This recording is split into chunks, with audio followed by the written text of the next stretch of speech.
You are listening to the Maddox Podcast, hosted by the Maddox Real Estate Team, Jason Maddox, Jamie Abitia, and Katrina Pryor, presented by Painless Podcast. To learn more about our services, check out our website at maddoxrealestate.com. The summer buying season is about to kick off, and after last summer's market was torpedoed by the COVID pandemic, this year the market seems poised to make up for lost time. Demand for Bay Area homes is continuing to rise while inventory struggles to keep up, creating one of the bigger seller markets seen in recent history. With prices at an all-time high and competition as fierce as ever, the Maddox team is here to give you the tips and insights to help you successfully navigate this wild Bay Area housing market this summer. Welcome to our podcast today. Hey, we got Robert Ring in the house. Hello. We're drinking some of his wine. Rob, talk about this wine a little bit. So this is from Alpha Omega Winery in Napa. It's a winery I joined recently. I love their wine. They've got really big, bold, like red wines. That's kind of like what they're known for. This is a little bit of a softer one, wouldn't you say? It's yes, from absolutely. Merlot. It's from 2018 from the Napa Valley region. I believe it's 100% Merlot. This is the first time I'm trying it, so I don't know a whole lot about the flavor profile, but I'll tell you a whole list of things in a moment. I love it. Oh, that's a really nice Merlot. I don't love Merlots all the time because they tend to be a little too sweet and like really round in the flavor profile. But this is a little bit dry. It's kind of earthy. It's nice for Merlot. It tastes kind of oaky to me. Is that what you? It tastes delicious. It tastes delicious. I like sweet wine, so that's probably why I love it. What do you think, James? I have no preference. It's wine. I love it.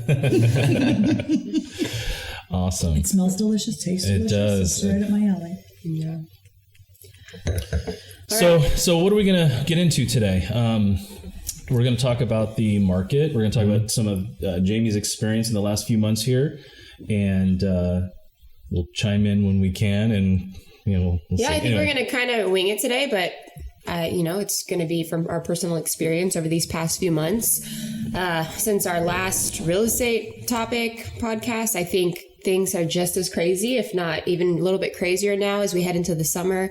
Talk about, what we expect, what we're seeing right now. And then Rob can kind of chime in on the lending side, what the future of real estate looks like, kind of touch on all of those topics just to give everybody a really clear understanding of what it's like to be a buyer or seller right now. And from a lender's point of view. And so actually, you might want to talk about, where you're from and cross-country mortgage. Sure. And how yeah, you give a little background. Yeah. Okay, great. Here's my bio, right? I'm Robert Ring. I'm a lender with Cross Country Mortgage. I've been doing this for almost 10 years now. I think I'm just getting past my 8th year, right? So getting close to that decade mark, which I'm very excited about. But what I really love doing is helping people buy homes. And that's the primary focus of my business. I work with the Maddox team quite a bit. What I'm seeing in the market right now am I talking about that right, or just myself? I'm sorry, I'm nervous. I'm just going. No, you're fine. That's why you're here. Why I'm we're here. unscripted, so it's a perspective of realtors, a team, and then also from the lending side perspective of it. Now, let me just kind of go back a little bit. So I met Rob years ago. Gosh, maybe when you first got started, right? You first got started, yeah. I know the exact deal and the exact situation. So we were listing. You didn't have your license yet. We were listing a property in Hercules. It was a condo, and you had the buyer. And I respected you so much because you called me. You actually worked with me to work with the agent because she wasn't super versed on how to write a contract. She didn't know how to write the offer. Yeah. So you really worked that out. And then when it came down to closing, I think there was one hiccup. I think the toilet needed to be set or something, right? And you go, okay, we're going to get this done. So you literally come out, I go to the house, we meet there, and we're standing there, and I go, so do you know how to do this? He goes, no, but we got YouTube. I was like, I respect you for coming out. We're going to call a plumber. But you were going along with it. First we went to Home Depot. Remember that? We were standing in the aisle and I could just tell. I was like, he's getting irritated. Well, because I was like, I don't want to do this. I don't know how to do this. And I, and where I was figuring you were going to do anything to get that done and to get your client what she wanted. And that was super cool. So ever since then, I've had a lot of faith in you and respect what you do. And I know that you have everybody's interest at heart. So that's one of the reasons why, the reason why we work together. Cool. Thank you. Yeah. I should work on my plumbing skills so I get some more business. And then over the years, we've just developed a friendship. Yeah, we have. Coming from a work relationship. And we just got back from Puerto Vallarta for your 30th birthday. Yeah, we all went. That was cheers. Sure, you guys had a great time. Yeah. Oh, that's right. Jamie didn't get to go. Bummer. Next time. She was in Cabo. Somebody had to stay here and man the business, but that's fine. Yeah. That's good. right. Eczema, it's fine. So anyway, I'm so sorry. So go ahead and leave off where we were talking about. Yeah. So the market. Should I dive into what I'm seeing in the market right now? Sure.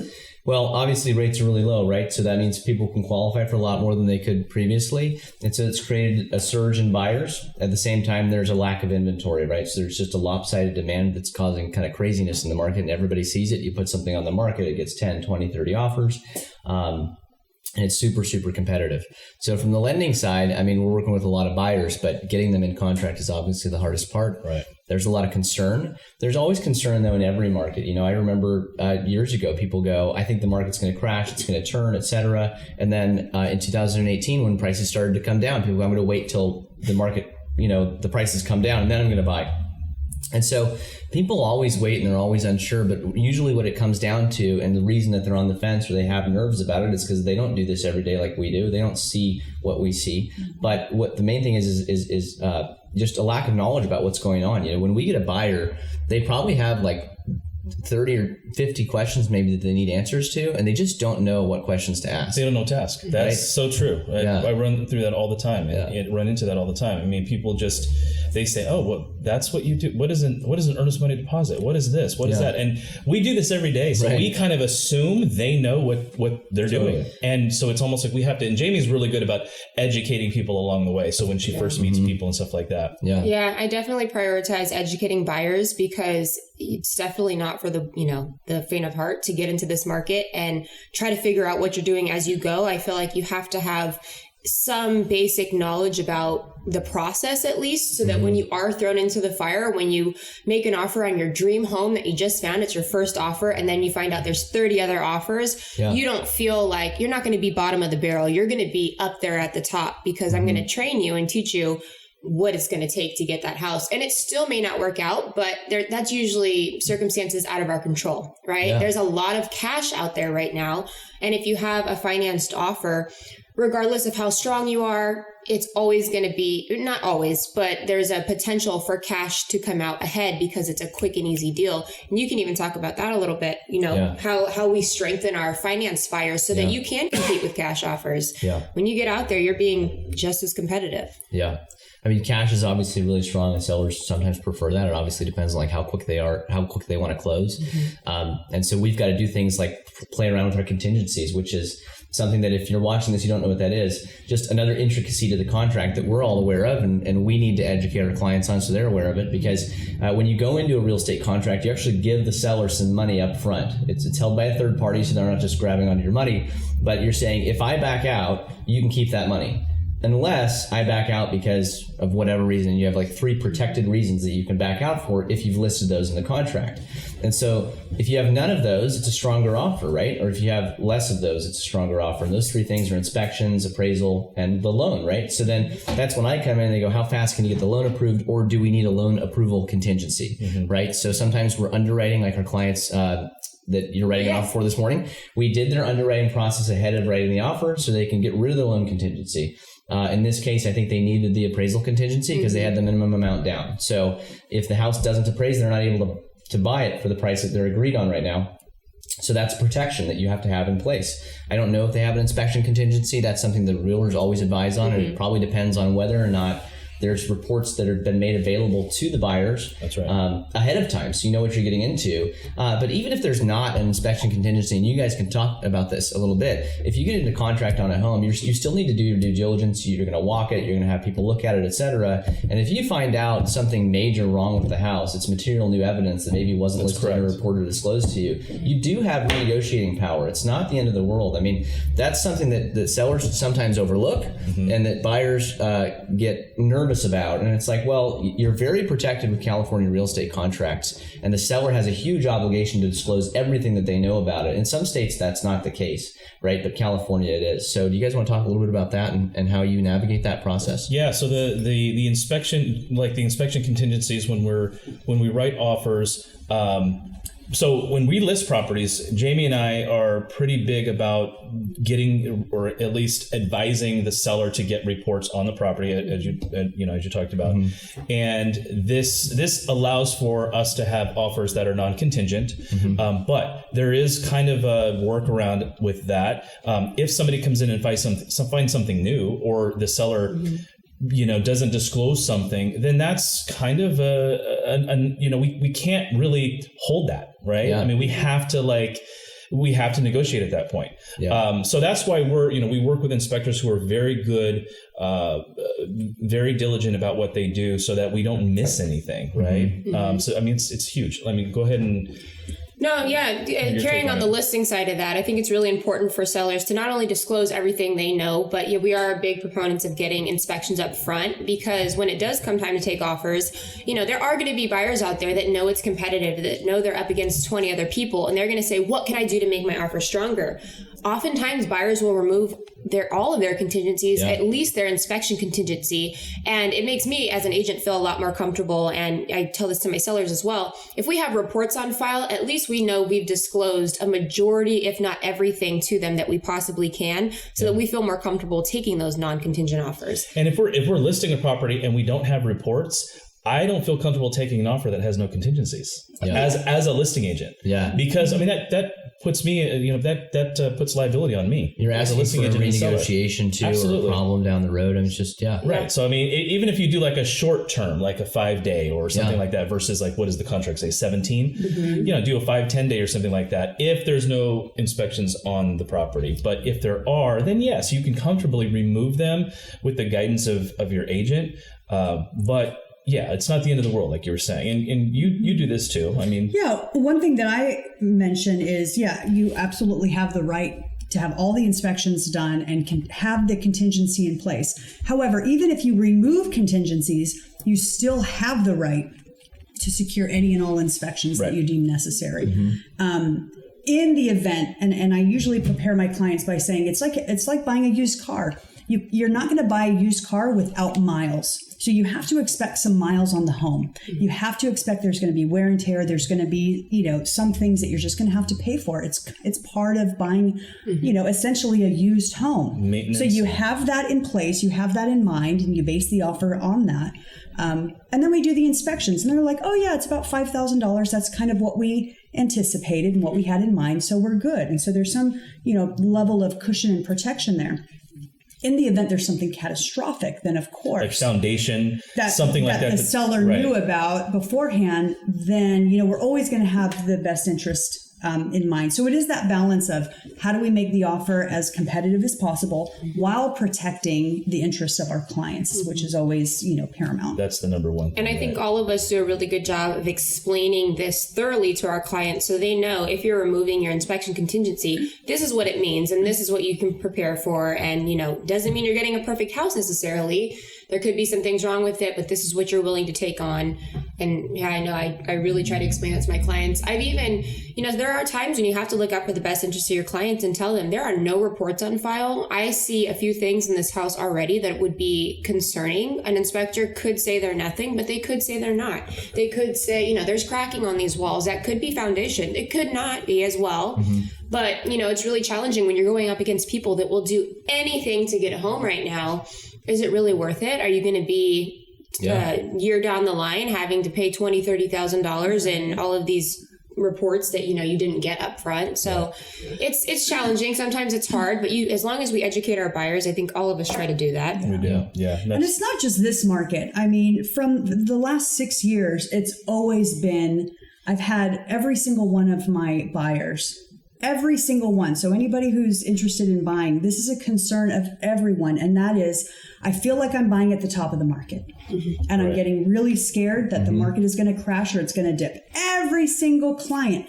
One of my favorite stories is a client that I had. We got to the very end of the contract, literally a week before closing. And he says, I'd like to meet you at Starbucks. So we're sitting at the Starbucks here in Hercules.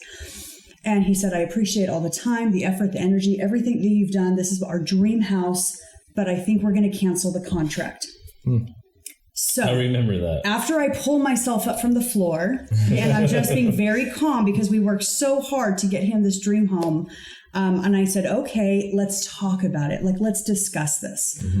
Share with me, because as we've mentioned in the past, clients become friends. By day 2, we're friends. So I was like, let's talk this through. I don't want you to move forward to do anything that you're uncomfortable with. And I'm happy to cancel the contract.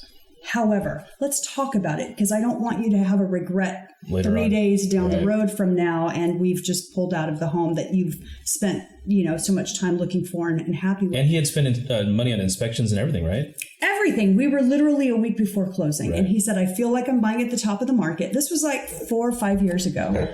I feel like I'm buying at the top of the market and I'm just scared the market is going to crash. There's so much insecurity with the economy right now, with presidency. This was before Trump and, just everything.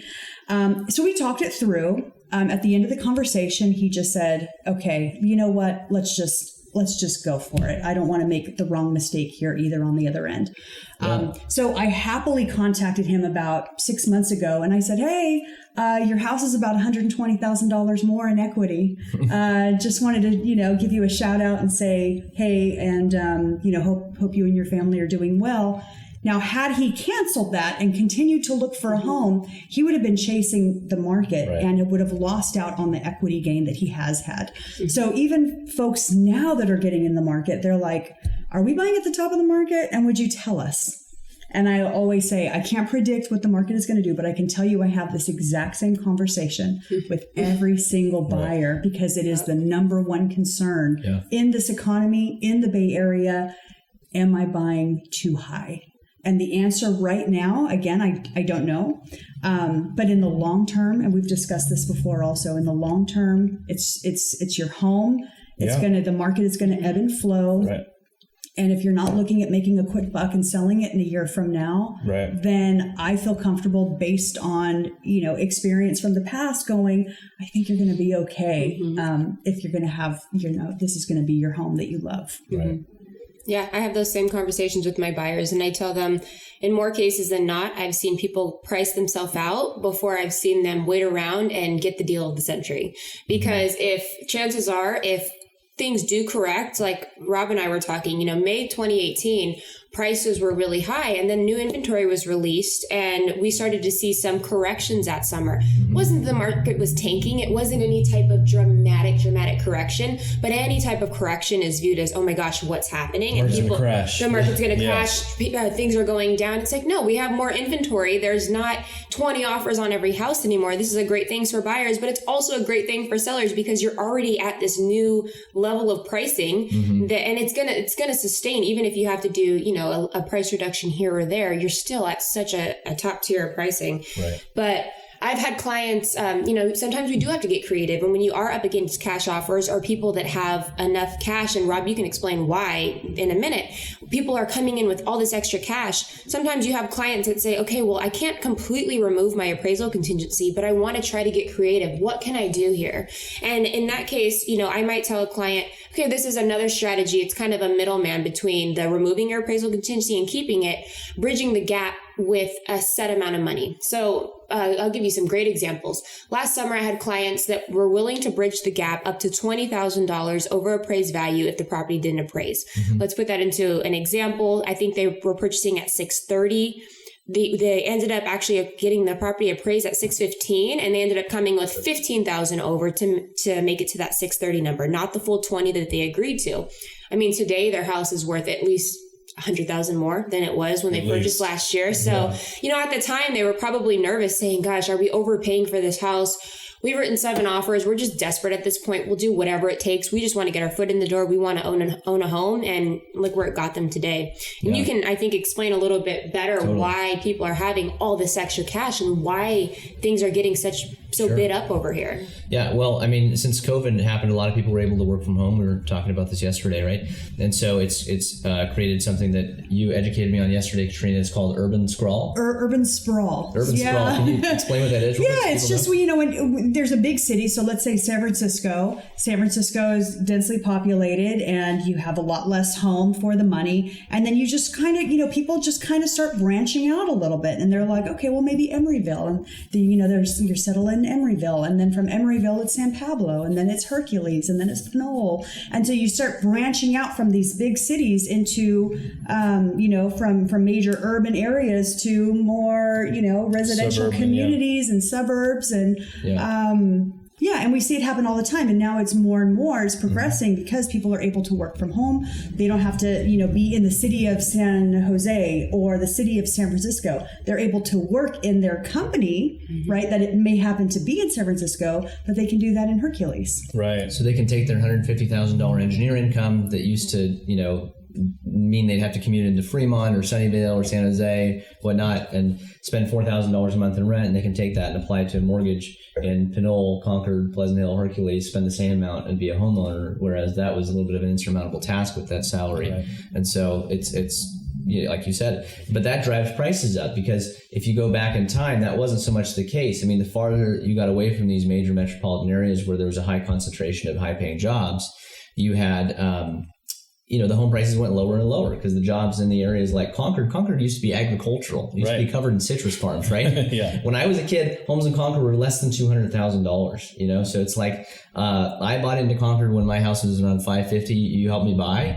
I think if I sold my house today, it would sell for $900, and I've owned it for like 4 years. It's absolutely insane. We love his house. We go there for dinner all the time. It's so fun. I love my house too. It's great. I was glad I bought when I did. But it's causing that competition. But you still have the buyers that were out here that live in Pinole, that live in Hercules, that live in Concord. So when we've got our first time home buyers that are going out into Concord trying to make their initial bid, they're not coming from their Google job in Sunnyvale paying $4,000 a month in rent. I mean, they have good jobs, but they're more representative of the economies that we live and work in out here. But they're competing with people that work for Tesla and just got paid out on a stock share because they got unrestricted stock. The golden handcuffs came off, as they say, It's different things like that. So the competition is a lot higher because now all these people that have a ton of money and really high paying jobs can move wherever they want, and there's no reason to be in some of these cities. Some of these cities aren't even very nice to live in, Like certain parts of Oakland are beautiful, certain parts are not pleasant to be in, but people were spending tons of money to be there because it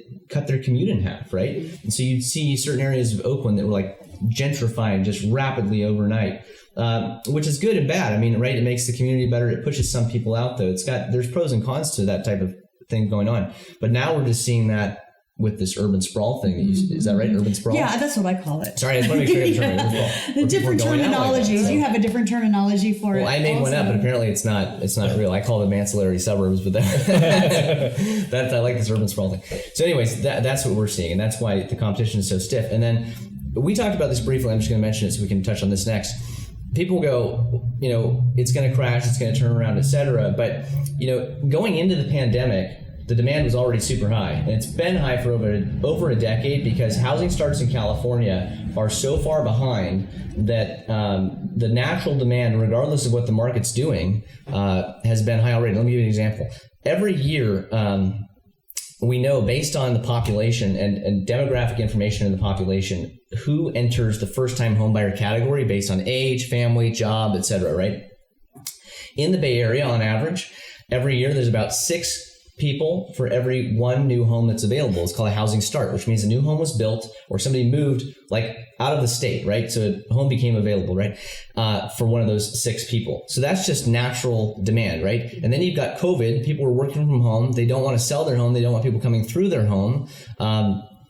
Inventory went way down, but you still have the same amount of buyers and even more now because more people can afford to buy homes with low interest rates. Your buying power goes way up when you get a mortgage with a 2 in front of the interest rate, right? That's incredible. So let's talk about that for a minute because I don't think the market's going to crash. I think we're just in an accelerated point of demand. And even if we went back to a normal market, we still have serious demand because we have a lack of homes. Yeah. Right.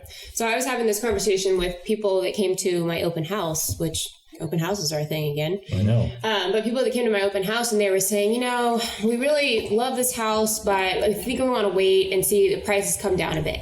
Prices are just so high right now, and we've been waiting, we've been pushed out by the competition, so we think we're just going to wait until prices come down. And I said, everybody keeps talking about this correction or this, I don't think it's going to be a crash, but some kind of correction coming.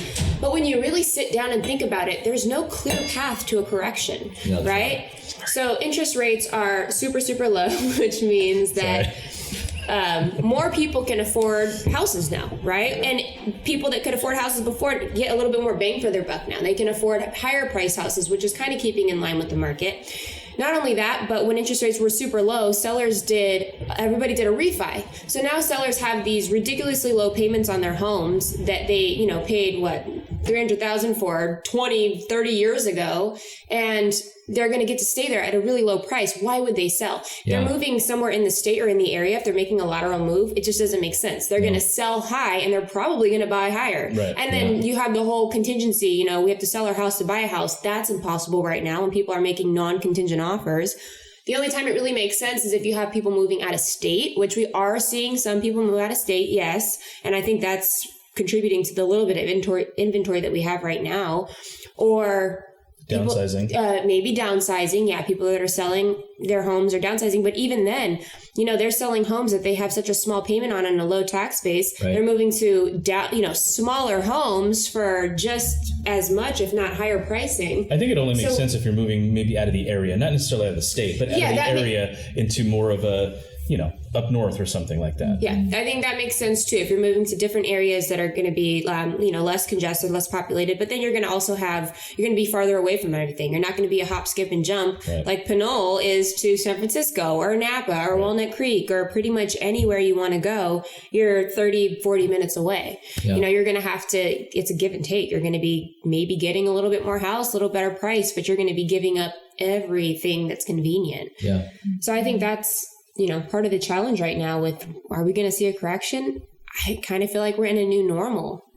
I do too. And I mean, it's younger money now buying homes, right? Yeah. So, I mean, these people are established, and I think that, I don't see a crash coming either. I do see stabilization. Is that even a word? Yeah. I see things becoming stable. I mean, ebbs and flows in the market, but crash? No, I don't see that. Yeah. And let's talk about from the buyer perspective a little bit. What do we tell buyers? Because it sounds like daunting. You hear us talking about the market's going up at such a rapid pace. If you want to sell, you can't even afford to rebuy. It's super competitive, 20 to 30 offers. And we're helping our buyers be the most competitive that they can. But before we even get to that step, we're always telling people that the things that you should focus on primarily when you're buying a house that you're going to live in, where you're going to sleep every night, raise your family, etc., you want to be able to afford that payment. That's the most important thing. Right. People aren't typically buying in and then selling the next day. This is not AMC stock or Dogecoin, right? Let me just check my AMC. Hashtag, look at you right? Pulling up AMC. Yeah. What's it doing today? So 46.81. Okay, right on. So with that in mind, it doesn't matter if the market crashes tomorrow, because it's going to recover as long as you're comfortable making that monthly payment and you feel like your job is stable. If the market did completely crash, that probably means that the job industry completely crashed, and we've already lived through that, right? I mean, we're on the way back to jobs coming back. So jobs and people making and receiving money is going to drive the real estate market. In a healthy real estate economy, home prices go up a little bit slower than incomes rise, which are about 2 to 3% per year. Now, we've outpaced that for a very, very long time, and it's because the federal government has artificially manipulated interest rates to keep them low, which has driven up home prices because people can afford more. So back to that one word, affordability is the most important thing. On average, people stay in their home, they own their home about 5 to 7 years. And so if you look at it and you go, okay, you're going to buy today and you're not going to sell for 5 to 7 years.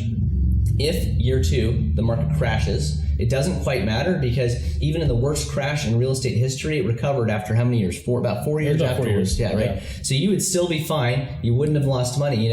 Equity is fake money. And we got to talk about that for a minute. You can't go to your bank and say, hey, I want to pull out $50,000 today in cash from my equity. You can go get a loan and pay it back, right? But it's not real money that you can access. The two times you're going to access it is through a cash out mortgage or a sale, right?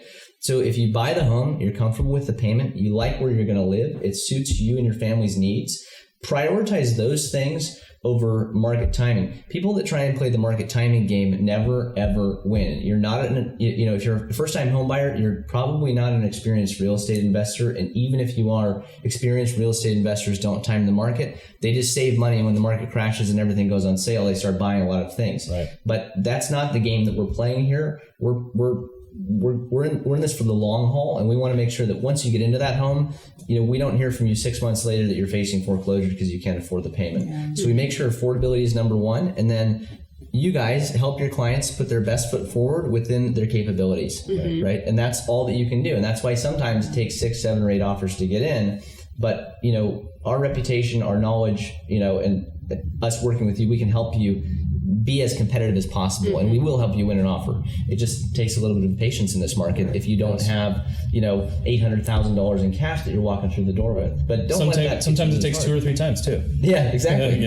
Or one, right? It's not always It's not always. Yeah, I mean, sometimes you get lucky, but it's strategy. Yeah, and it's your team, who you're working with. Who you work with matters so much. So much. Yeah. I was talking to a gal a couple of days ago, and she said she was staying in my Airbnb. And I said, what are you staying here for? Because she's staying for like a month and a half. And she goes, well, I'm selling my house, and I think it was like San Bruno for I don't know how much, probably 1.6 million or something. 3 or 4, yeah. Yeah, right.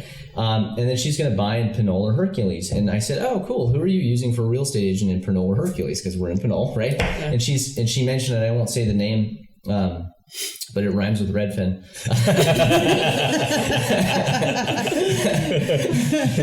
I said, you should talk to, I think I referred her to Jamie. I was like, you should talk to Jamie because Jamie knows Pinole and Hercules really well. And you won't always get the best service. And this is not a dish on Redfin. There are some great Redfin agents, but Redfin is a discount brokerage. At the end of the day, they're a tech company and a discount brokerage. And discount brokers, their value proposition is money, right? We are less expensive per se. But are they really less expensive? Are they saving their clients money? Are they doing renegotiations? I mean, it goes back to you get what you paid for. You get what you pay for. And let's talk about that. Explain what that means. Because I've seen you, both of you, and you renegotiate mid-contract and save your clients thousands of dollars. Yeah. Oh, absolutely. So we usually say any agent that discounts their services find out how that they're discounting them from you. Right. Because in some way or another, you're taking a loss. Now, on the listing side, you might have an agent come in and say, oh, I'll list this for 1%. Okay, well, I'd like to know where you're discounting. Are you taking this from you, or are you taking this from me? Are you going to be doing professional photos? Are you going to be doing, all professional marketing? Are you going to be whatever it is, building websites and this and that, and disclosing or helping me disclose everything, creating even like disclosure files? You don't know how many agents still don't have just normal tools that we use every day. They still don't provide access to them, and it's really hurting their sellers because I've had situations where buyers, if they don't see reports on a property, they'll skip over the property because they don't know enough about it. Right. Yeah. Right. So we want to make sure we're having everything up front. Our marketing and everything is very professional. And that's all included in it's our basic standard services that we provide anybody. So what did this person say then when she talked to you? Because, she mentioned something about not caring about the cost, and she's going through that same discount experience on the sales side. So it was actually a really cool conversation. We were talking, and right away she was telling me a little bit about her, what they're doing on the listing side. They're listing next month, and this is what my agent's doing. And I said, okay, well, and I started asking her questions that she didn't have answers to. And I said, are you providing reports? Are you doing this? How long are you staying on the market? Because the number one thing I've noticed about these agents from this company, and I've had personal experience with this, is that I'll give you a great example. So I had buyers offering on a property from this company, and the agent within 2 days messaged me and said, we already have offers coming in. If you want a shot, you better submit something tonight. How many offers are you coming in? I think at least 2. You've been on the market for 2 days and you have 2 offers. Don't you think that if you took offers next week like you had planned, you would have a ton? And this is just basic knowledge. Me thinking, why would you be taking offers so soon? She goes, well, just get something to me tonight. We're going to make a decision soon. And I said, well, why? How come you don't want to wait? Like my clients, I'm going to try to get them in tonight, but you're pushing everybody. You know, you don't think you should spend more time on the market? And she goes, I just want to get this over with. I have tons of listings coming up because Redfin feeds their agents listings. I have tons of listings coming up and I just don't have time for this. I need to get it in contract. And you see this, oftentimes you see these agents that are like, I sold your house in 2 days. Well, is that really beneficial to your seller? It's not. No. You sold it in 2 days. How many people didn't even get the opportunity to view the home? Yeah. Because when you're on the market for, you know, a minimum, I say like a minimum of 10 days, usually 2 full weekends plus a full week of showings is what I like to do, and then take offers. When you're on the market for 10 days, you're allowing people that, you know, work weekends to come see it during the week, or people that work all evenings and maybe they're only off on weekend mornings or something like that. You're giving them every opportunity to get in there and see it. And that's why you're left with, you know, 10, 20 offers on these properties, because you've maximized the exposure for sure. These agents are leaving money on the table. Yeah. Because, $30,000, $40,000. Because they're overwhelmed and they just want to get it sold. And then they market it like, I sold your house in, you know, 2-3 days. And it's like, congratulations. From our community, it's like, that's not really something to brag about. That's not. So when buyers and sellers see the Redfin advertisement, you know, sell for 1%, what should immediately go through your mind immediately when you see that, without even thinking, it should be and lose 10%. Right. So that's the other thing that we actually that I talk to people a lot about is, you know, when it comes time to negotiations, if this person can't negotiate for themselves, if they can't negotiate their own, you know, whatever, then what does that say about what they're doing for you? Yeah, you might be saving 1.5%, 2%, whatever it is. You might be saving a couple percent, but when it comes time to negotiating offers, are you leaving $10,000, $20,000, $30,000 on the table overall? Like, was it really worth that 1.5%, 2%? Wasn't. So that lady that spoke to you, she made a comment. She made a comment. She said, you know, just from our conversation now, you're not even my listing agent. You've given me so much knowledge on the listing side that I now feel like I know what to ask because I didn't know before. Right. And not only that, but your, you know, local experience, and you'll know the markets really well. Because I was telling her about, you know, homes on average are selling between 7 to 10% over asking in Pinole and Hercules, and that's just on average. And then giving her prime examples on if it's turnkey, if all the upgrades are done, you can expect it to be up to 15, 20% at times. Yeah. Different things, and these are numbers that I run. This isn't just charts I'm reading online. Like, I personally run my numbers every couple of weeks. I make sure I'm in the know on different markets, because then I know when buyers are going to compete, what it's going to take to be competitive. Totally. Yeah, the house might be listed for $599, but a good example, $399 in Pinole, it ended up selling for $560. Yeah. 40 offers or something like that, you know? So she said, just the knowledge that you've given me in this 30-minute conversation makes me know that the $7,000 or $8,000 that I might be saving with Redfin isn't worth it, because they would have never given me this knowledge. Wow. That's amazing. Which is super amazing. Cool. So that means that she thinks that $7,000 or $8,000 you're going to make is going to save her or make her more than that amount because of your experience and your knowledge of representing her. Yeah. And you know, when it comes time to making offers and stuff, same thing applies. If they're not willing to negotiate for you on the sell side, what are they going to do on the buy side? You know, sorry. A lot of agents these days, I keep saying this, is I feel like agents forget how to be agents. It's so easy to be in this market right now, in a sense. It's so easy to get a listing, throw it on the market. The house sells itself, right? I mean, yes, you might market it beautifully and you can do everything right, but the house is going to sell itself. Crappy agents are getting by because they really don't have to do much to get a house to sell. Yeah. So they're going to sell itself, but I lost my train of thought. Where's I going with this? Well, I mean, you know, you made a good point, though. I mean, when the market's good like this, everybody wants to get their license. That's the thing. Everybody wants to get their license. Everybody wants to be an agent, but do they really know what it takes? I've had agents that will just take no for an answer. Like, okay, I'll give you a great example. I'm working with an agent right now over in the Marin area, and, you know, we put out a counter. We got down to offers. We had like 10 offers or something like that. We got down to the offers, we countered them.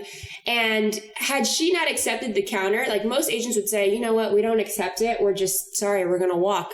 And she goes, no, I'm going to counter you back. So we went back and forth a little bit. We came to a price and terms and everything that satisfied both her client and my client. And we were able to work together to make both of our clients happy, which at the end of the day is exactly what we want, right? Exactly. Totally. We all have the same goal. You just want your client to walk away happy. But a lot of agents will take no for an answer because they just don't have experience or they're not comfortable negotiating. Yeah. And they'll say, sorry, guys, you didn't get it. well, why didn't we get it? Was there something else we could have done? Yeah, and let's talk about that for a minute. You mentioned crappy agents. Why are there crappy agents out there? And it's like, and why are you guys good, right? And it matters who you work with, right? So somebody to get their broker's license it's not totally easy, but once you get it, you can hire agents to work for you, right? And there's not a standard of training other than an agent getting their real estate license, which doesn't give them a whole lot of knowledge on how to represent a buyer or a seller, adequately, especially in this market, which is super competitive, and all the laws and contracts that we have to understand and know in California, and the marketing techniques, et cetera. So the reason you guys are so good is because you've been trained. And talk a little bit about when new agents come to work for you,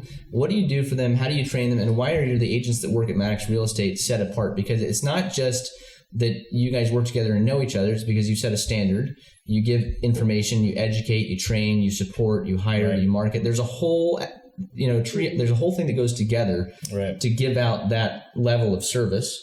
And there's a reason that you guys are not crappy agents. And there's a reason that there are crappy agents, because it's an easy buck, because brokers can hire people on, they'll sell the house, they're going to do a crappy job, they're going to get the money. And all that those people care about the broker is they got their cut of the deal. The money, right? Yeah. I mean, with us, we're so connected with each other, and we communicate every single day. We bounce ideas off of each other every single day. If something comes out, with any new rules or laws or whatever, it's immediately talked about. We just want to make sure that we're all educated, and we educate each other on a daily basis. You know, and I mean, Jamie's so good now. I will call her for advice. Yeah. So I mean, she does deals that I have never done before, like there's a couple of the VA deals that you've done, and so she's strategized those in my book, I was like, this will never get done, and she's got it done. I call Katrina. She's got really good strategies with her appraisal contingencies and cash and extra cash and all that stuff. So we've used all these tools with each other and got clients in contract and stuff like that. And I think at the end of the day, it's our clients. And I always say this when I first meet someone. I said, you don't know me well. We're going to work together, and I'm going to guide you as if you were my sibling or my auntie or my family member. You don't know that yet, but you're going to know that by the end of this transaction. And so we always put the best interests of our clients first. Always, number one. And we come back to each other to go, how can I represent them in the best way? Here's a question that I have. And between all three of us and the level of experience and years in real estate that we have, we're always going to get to an answer that is going to be to the benefit of the client.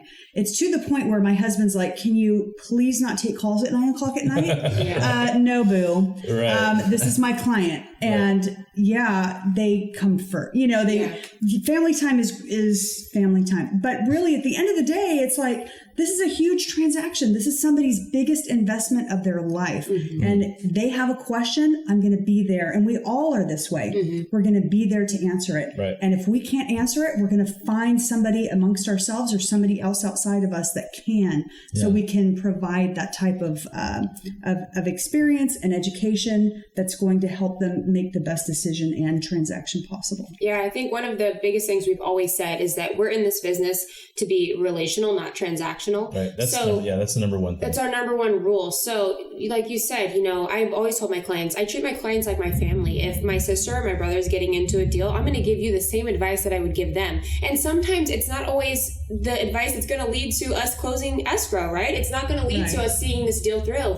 It's now we have this information, we're going to have to, figure this out. And I may suggest that you pull out. If I don't really think this is a good opportunity for you, I'm going to let you know. I'm going to be honest. And it's not always the easy conversation to have, but it's, I think, the most respected one. Right. Yeah. People really respect when you're honest with them. Yeah. And, going back to not being transactional, there's a lot of brokerages out there, and kudos to them. There's a lot of great people out there that are all about numbers and beating and competing with each other and, awards here and there. And we've just never really been like that. I think number one, we not only prioritize our clients, but we prioritize happiness. Yep. That's why you see us all the time, out to dinner together. We really love each other and have a good time together. And, we vacation together. They just went on a trip I was supposed to go with, Support of Vallarta with Rob for his birthday. But, we build these relationships and we really do enjoy each other's company. We enjoy our clients. We've been on a cruise with our clients. We go out to dinner often with our clients. We go to their house to hang out. We're friends with these people and our reputation matters. Yeah, and I think that's what does separate us. Right. I just had a client recently, and I could tell she loved the yard and she didn't love the house. And so I told her, and I'm watching her, and I know her well enough because we've done a couple transactions together. I go, I just don't feel like you're feeling it. Like, there's an emotion, there's a feeling in a transaction. And she's like, I love the yard. And I go, but are you buying the yard? Or are you buying the house and the yard? She's like, I'm buying the house and the yard. And I go, how do you feel about the house? And she's like, I don't love it. I'm like, then this isn't the right house for you. Mm-hmm. And later on, she texts me back and she's like, thank you for having my back, because you could have totally pushed this transaction and I might have bought it.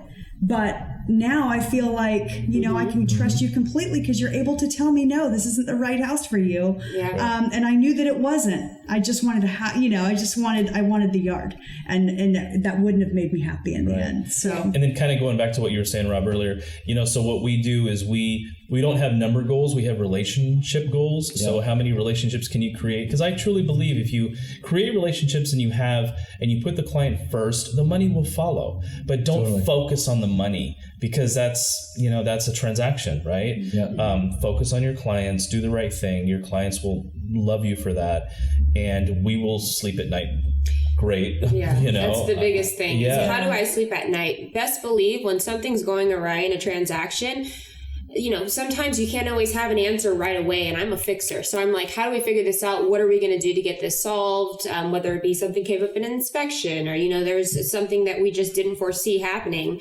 And it's how am I sleeping at night? Did I handle this to the best of my ability? Are we, do we have a clear path to how we're going to take care of this or handle it moving forward? We may not have an answer today, but will we get this figured out by the end, and things like that. And then going back to what you're saying, what distinguishes us from these crappy agents, as I use, but I think it's again that we have our client's best interest in mind, and a lot of agents out there are doing it for themselves. They're doing it so that they have numbers to show for it, and that they can close deals, and that they can look good to their broker or their brokerage, or they can market themselves. Right, market themselves online. Everybody needs to make money, so you can't fault them for it. No. But they don't have the right leadership in place. Right. And to summarize what you guys have been saying is all of you now have quite a bit of experience. So you've come to a level where mastermind is really important, and you help each other. It's kind of like you're sharpening each other's tools. Absolutely. Right? We coach each other all the time. Yes, you're coaching each other. That's huge. And then, of course, if any new agents or younger agents or more experienced agents would join the fold, they're going to get all of that as well. Right. And that's why you keep a higher standard. And at the same time, you're not going out there focused on your commission and your money, which some people are, but the leadership and the tone that you guys have set within this group especially is that it's not about the money, the client is more important, right? Mm-hmm. So, and you prioritize that, and that really shows, like you mentioned in your story. People trust you because they realize, and it goes, people can tell, even with me, because like sometimes I can tell, like if I'm not prioritizing my client's best interest or going in it with the attitude of I'm just here to help you, they can tell, like my ego might get in the way, and it doesn't translate well. So I always have to tell myself and remind myself, I'm here to help the client. Mm-hmm. And it doesn't matter the size of the financing or the loan that I'm getting the person, whether it's $3 million or like right now I'm doing a loan for $75,000. If you want to know what the commission is on $75,000, it's like $5. It's like $5. Don't even ask, right? It's terrible. But I'm very happy about the $75 transaction because it's important. It's for an elderly woman who's on limited income, who needs to save money and get out of a 7% rate mortgage, right? Jeez. And there was some disputes within the family on how to do this mortgage. And one sibling called me and said, the other one wants her to do cash out. Is this whole thing, blah, blah, blah, right? Mm-hmm. So then I got to help these people. So it's like, let's call a meeting, right? And so I didn't tell them that I was familiar with the gossip around the situation, but I sat them down and I said to the lady, I said, I don't recommend that you take cash out of your home. I said, you're elderly, you're retired, you have limited income, and we've discussed a strategy that's going to give you a payment that works for you. She didn't need the cash. One of her kids did. I said, your kid doesn't need to utilize your home to get cash for this to work well for you. And I just don't recommend it. If something happens to your kid, his business, there's now an attachment to you and to your home. And it's risky for you, right? And so I just said, I'll do at the end of the day whatever you want me to do. But I can tell you, my advice is not to do this and to do this. And I really cared about her. And I listened to her son explain to her in Spanish, because she spoke limited English, what exactly it was that I had recommended. And at one point, because I have a limited comprehension of Spanish, which was sharpened while I was in Puerto Vallarta. You're doing pretty well in Puerto Vallarta, by the way. Ordering my tacos and my tequila. You're doing pretty well. That's the Spanish I've learned. Yeah. But I heard him say, that the money that you're going to give me is separado from the business, right? And it's just a loan from madre to hijo, from mother to son. And I stopped him and I said, you need to explain to her that it's not separated. There's a forensic paper trail of the money going from her house to her bank account to your bank account to your business, right? And if somebody wants blood and they want to sue you, they can see that you got funding from your mother's home. And you need to explain that. It's wow. I said it's conectado. Yeah. Right. Right. And so and I don't think he meant poorly by it, but he wanted the money, right? And so he re-explained to her, and now understanding that I knew what he was saying for the most part, that it's connected and there's a liability. And then I said to him, what is your biggest concern? And we just delved deeper into this again, because I wanted to help them. I didn't want to just screw him out of his ability to get money from his mom's house. I mean, it was going to be cheap money for him. It was going to help him a lot. I said, why do you need the money? And he explained, well, I've got a business loan and it's like at 17%. I was like, dear God, why do you have a business loan at 17%, right?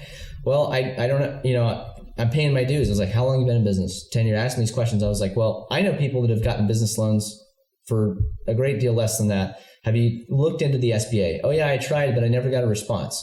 Which is easy if you don't do it, right? So I know somebody that does SBA loans, like in and out. So I got him on the phone right there. I said, I need you to help my client get an SBA loan.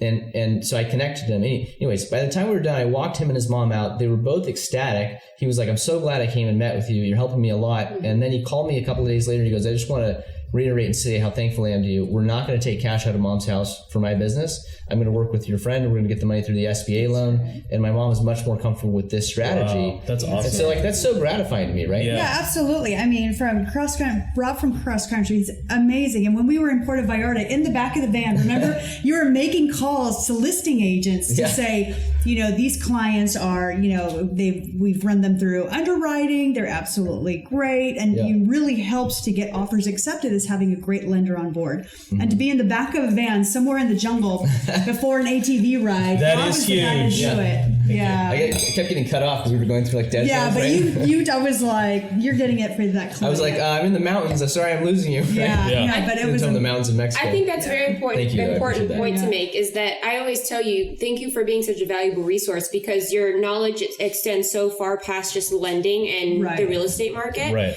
You're just a valuable resource and you really do like to help people. And I want people to understand that when we refer clients to you, it's not because you're our friend. You're our friend because of how you do business. Well, and then Rob also did my refi on my own personal property. Yeah. So it's not just referring out clients because there's some kind of connection. He works for us I'm trusting on a personal him with level. my own home. Yeah, same thing for us. He just said our refi, but it's because we actually trust you, and that's why we trust sending clients to you, not the other way around. You're not our friend that's asking for business. And I see that a lot in this industry. Yep. Agents who are friends with lenders and they refer all their friends to this lender because they're truly friends. They might have went to school together and they're all crappy. So no, this is somebody who's like, you just did my loan and you did an amazing job. Now you're getting the referral to my clients because now I know and trust you. Right. Absolutely. And the friendship is separate. Well, I appreciate that. I really appreciate you guys' trust and confidence, and then I'm also really glad that we're friends because we have a lot of fun. We have a lot of fun. You want to try the cab absolutely blend? Sorry. Drink your last sip so you can have some. Don't say no. I know. So I feel like we've touched on a lot of great topics today. I think we kind of caught everybody up to speed with what the market's doing and, a lot of pros to being a buyer, a lot of pros to being a seller right now. Mm-hmm. In summary, I would say as far as buyers go, as long as it's the right time for you, it's always the right time. Yeah. Don't worry about, what's going to happen next month, next year. As long as you can get in your house and you're not putting yourself into a tough spot financially, making your payment, real estate is the best investment that you can ever make.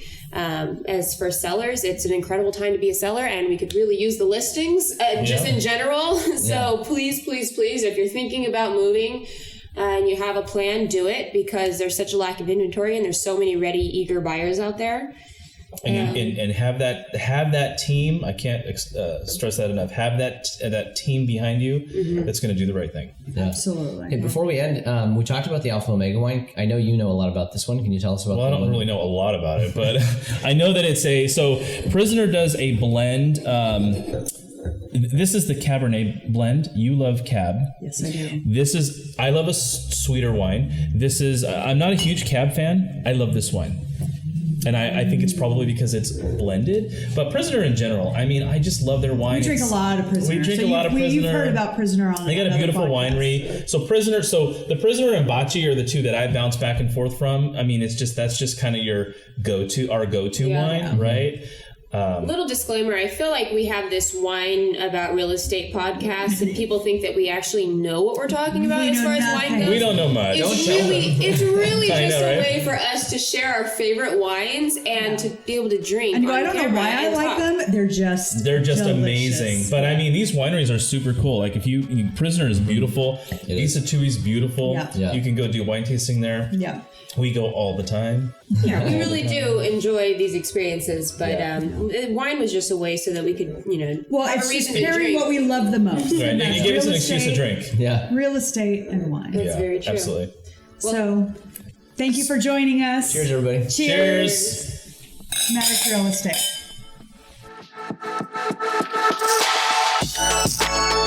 Thank you for listening to the Maddox Podcast.